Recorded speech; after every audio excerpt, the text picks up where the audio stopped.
Mas Paulo agora vai para Atenas no algo sem planejar nada. E muitas vezes as dificuldades elas vão nos mover. Muitas vezes elas vão nos tirar do lugar de onde estamos, às vezes sem entender. Às vezes vai ser do lugar, às vezes vai ser da posição, às vezes vai mudar a nossa visão, às vezes mas vai causar uma mudança.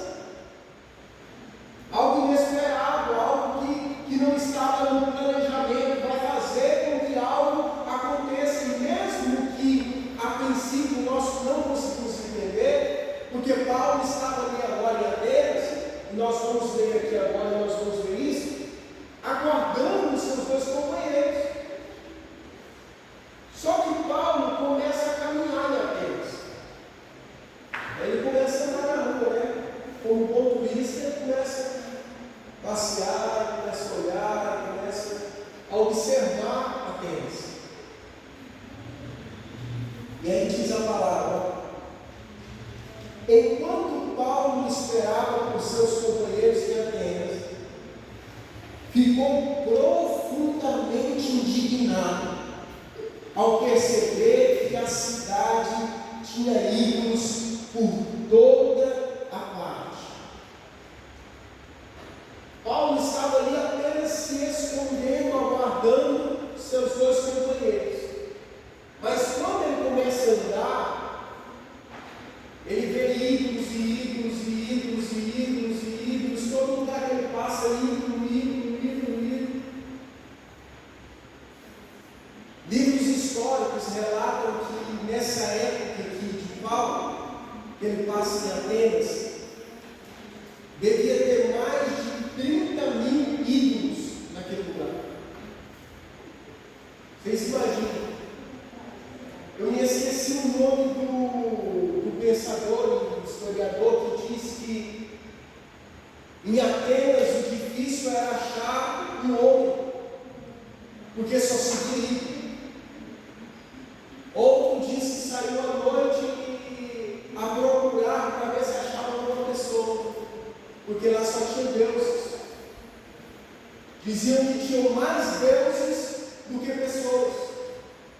Então era uma cidade totalmente idólatra, voltada para a idolatria, com duas linhas de pensamento.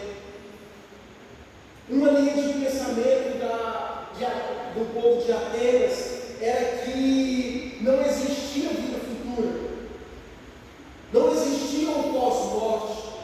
Então eles tinham que se lançar aos prazeres, se lançar a aproveitar, se lançar a se esbaldar de tudo, porque eles tinham que aproveitar, porque logo a vida acabava e ponto final. A outra linha de pensamento que tinha em Atenas era a linha de que o mundo não havia sido criado por Deus, mas que cada coisa era um Deus. O sol era um Deus, a terra era um Deus, a água era um Deus, tudo para eles era um Deus. Vamos ler ali, ó. Aqui no verso 16 diz que Paulo ficou profundamente indignado. E no 17 diz assim, ó: e sobre esse tema dissertava na sinagoga. Então Paulo foi para aquele lugar ali para esperar os outros, começou a andar, viu a situação, falou: quer saber de uma coisa? Eu vou lá na sinagoga, porque eu não tenho cabimento um negócio desse. E aí ele começa de novo. Sabe o que eu aprendo com Paulo? Que as adversidades, que as perseguições, que as situações, que os momentos não podem parar